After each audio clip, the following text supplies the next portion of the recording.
Hey YouTube, this is Sludgeball, and this will be my WWE Money in the Bank review for 2011. 6 matches on the card. 5 of them were good matches. The one obvious divas match, but I'll get into that later. It was just a good in and out pay-per-view. A surprise win in the Money in the Bank. Some bad injuries. I'll get into that when it comes out. And yeah, so first match you had the SmackDown Money in the Bank ladder match. Kane versus Justin Gabriel versus Heath Slater versus Wade Barrett versus Sin Cara versus Cody Rhodes versus Sheamus versus Daniel Bryan. Now there was a lot of back and forth action at the start. Everyone was delivering their offense, and as usual, a lot of the more high-flying superstars were launching themselves out of the ring and getting the superstars. However, controversy happened. I'd say about 8 minutes into the match. Sheamus had the offense on Sin Cara, and there was a ladder. He placed a ladder between the apron and the Spanish announcer's table, gets Sin Cara and delivers a powerbomb through the ladder. And then Sin Cara wasn't moving that well, and he started twitching a bit. And the announcers who were right there were saying he looks like he's got back problems, and they got the medical team out and he got stretchered off. So that was sort of scary. Yeah, it was a scary scene to watch. It was pretty wasn't very so that was disappointing for Sin Cara. He would have been a very good contender in the Money in the Bank match. There were lots of double team at one stage. You had Justin Gabriel, Heath Slater working together. You had former members of the core, Wade Barrett, Heath Slater and Justin Gabriel working together. Even had most people trying to get Kane out of the ring. You had Daniel Bryan and Cody Rhodes working together. You had Sheamus and Wade Barrett. Yeah, so you had lots of double team. After it looked like that Gabriel and Slater had called truce on Barrett, so he goes up to get the briefcase, but they turn on him and they just throw him back down. And then Slater and Gabriel go for the briefcase, but it doesn't end up working. And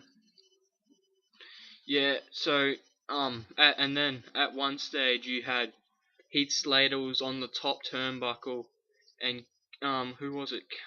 Wade Barrett and Sheamus got a ladder.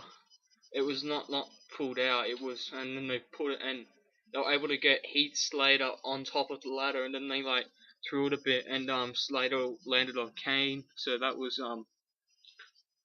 pretty good. Yeah, and then there were heaps of good at one stage you had Kane and Sheamus trying to get the briefcase, and there had been a ladder placed on the second rope, and Kane delivered a choke slam to Sheamus on the ladder, so that was pretty good. And also there was also a ladder on the top turnbuckle. It was a bit insecure as well. Justin Gabriel, and it was tight for room. Justin Gabriel actually gets up on that ladder, uses it as a bit of a spring, and delivers a 450 splash. And into the announcer's eyes, it seemed to be a pretty good thing. So anyway, ending comes. You had Wade Barrett go for the. You had Wade Barrett, Cody Rhodes, and Daniel Bryan on the ladder. Cody Rhodes gets knocked off the ladder, and then Bryan kicks Barrett in the head and knocks him off the ladder, and none other than Daniel Bryan climbs the ladder and gets the briefcase. So all looks good for Daniel Bryan. Will he cash it in tonight? We'll find out. So it was just it was a good opening match. I thoroughly enjoyed it. And it was good to see someone like Daniel Bryan win the briefcase. And this should be leading up to a good push and therefore winning the World Heavyweight Championship. Second match of the night, Divas Championship, Kelly versus Brie Bella. Nothing exciting about this match. It went for like 8 minutes, so that's like a typical Divas pay-per-view match. Kelly wins with a finisher, so that's all you need to know. I don't want to waste my time with them. Third match of the night, Mark Henry versus the Big Show. This has had a lot of intense rivalry impact in it, and it was very like a strong, forceful match. Big Show using his strength early, like he was using all his body weight to push Mark Henry around. But then Mark Henry ends up getting the offense back. He delivers a world strongest slam, but Big Show actually kicks out of that. But then eventually Mark Henry delivers like two world strongest splash and wins the match. And then Mark Henry doesn't think that's enough, so gets a steel chair and places it on Big Show's injured leg that he was working on, and goes up to the second rope and delivers like just makes himself land on his leg, which was pretty good.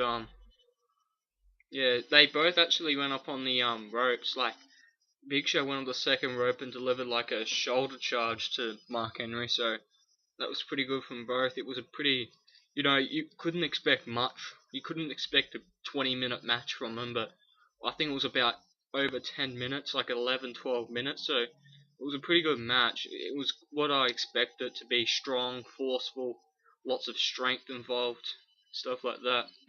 Now, the fourth match of the night, the Raw Money in the Bank ladder match. Alberto Del Rio versus Kofi Kingston versus Jack Swagger versus R-Truth versus Alex Riley versus The Miz versus Evan Bourne versus Rey Mysterio.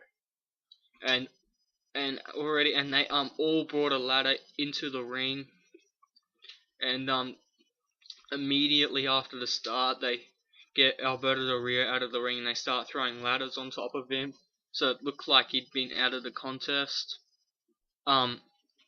And then like it started to get slowed out for a while, and then it just got better and better.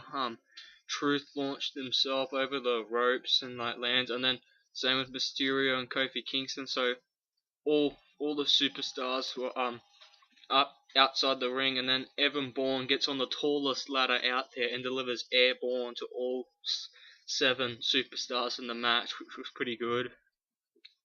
And then something else bad happens.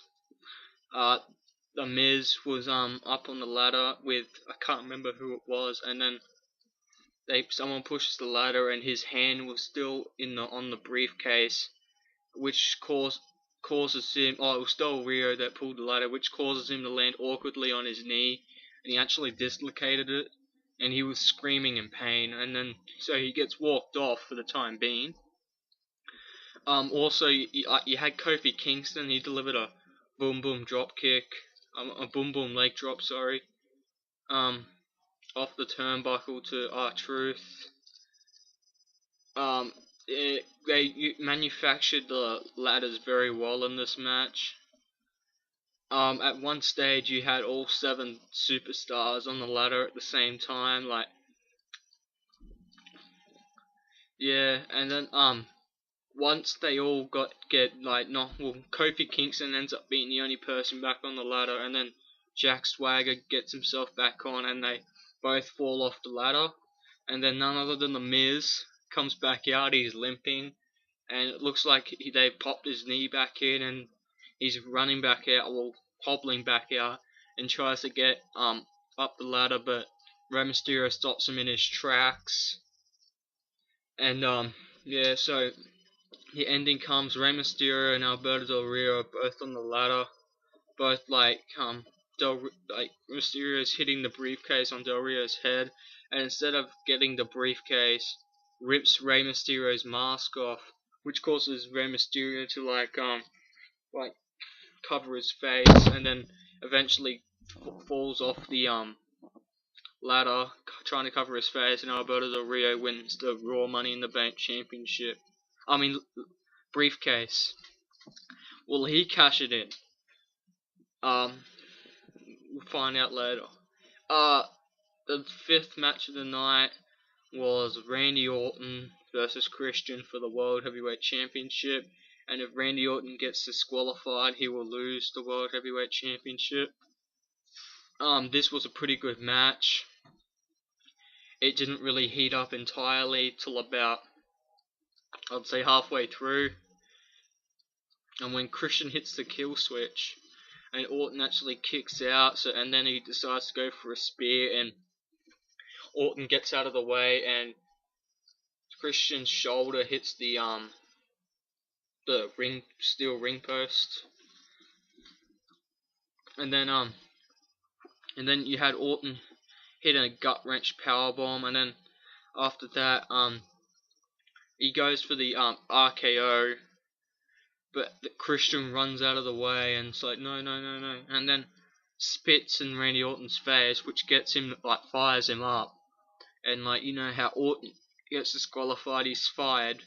So then he gets on this big rage and ends up delivering a low blow to Christian, so therefore gets disqualified. So you know what that means? Christian is the new World Heavyweight Champion. I couldn't believe when I heard this. It was such a good feeling, like it's finally back. And then Orton comes out, delivers 2 RKOs to Christian on the announcer's table, and then I start to think, is Daniel Bryan gonna come out and ruin Christian's party again? But no, he didn't come out, so Christian's gonna hold it for at least another 5 days.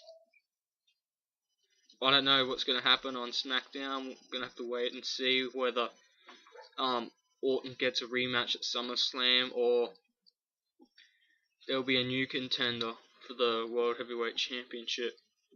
And now the 6th match of the night, the main event.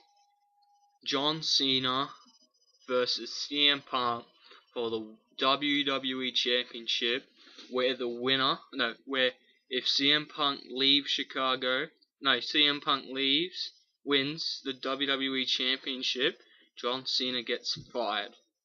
And this was just I've never seen a match this good. It was just such a great match. Like, it was very slow at the start, like it was plodding, and then it picked up, like, big back and forth action. Like, at one stage you had CM Punk suplex Punk outside the ring. Cena suplex Punk outside the ring. There were a few botches, which were a bit disappointing, but you know, people weren't really off. But like the match was really good. Cena was getting his good offense in. Punk had good offense, like lots of counters as well. Like Punk was kneeing Cena in the jaw. Cena applied the STF twice, and both times Punk got to 3 times, and Punk got to the ropes twice and countered another one. Cena hit the attitude adjustment 2 times, and Punk kicked out both of them. CM Punk went for the Anaconda Vice, and Cena was able to get out of it. And Punk comes and hits the GTS on Cena, which causes Cena to he was close to the ropes and he falls out of the ring. And then Punk goes to put Cena back in the ring, and as he does that, Vince McMahon and the guy he was with come out and distract Punk for a bit, and then Cena goes for the STF and sees that the assistant of Vince goes to come out and do something, and then Cena stops the hold and comes and hits the guy and tells him it's not your match, it's my match, and which causes Punk to recover, and then Punk hits the GTS on Cena. 1, 2, 3. CM Punk wins the WWE Championship. Should have seen Vince's face. It was priceless. It was just such a good feeling that CM Punk had won. But at the same time, like, after seeing that match and how much promise Cena had in this match and how good he was in this match, I don't think they'll fire him. Something's gonna happen. I've seen rumors that CM Punk and Vince McMahon were negotiating a new contract. CM Punk's new shirt is epic. I'd love that. I'd love to get that shirt. And then what do you call him? And then Vince gets gets a headset on and says, "I don't get Del Rio out here. Get Del Rio out here." So Del Rio's running out with his briefcase, but he's too late because Punk's already over the security barricade and is running out of the stadium. And he's run out and he's in the backstage area.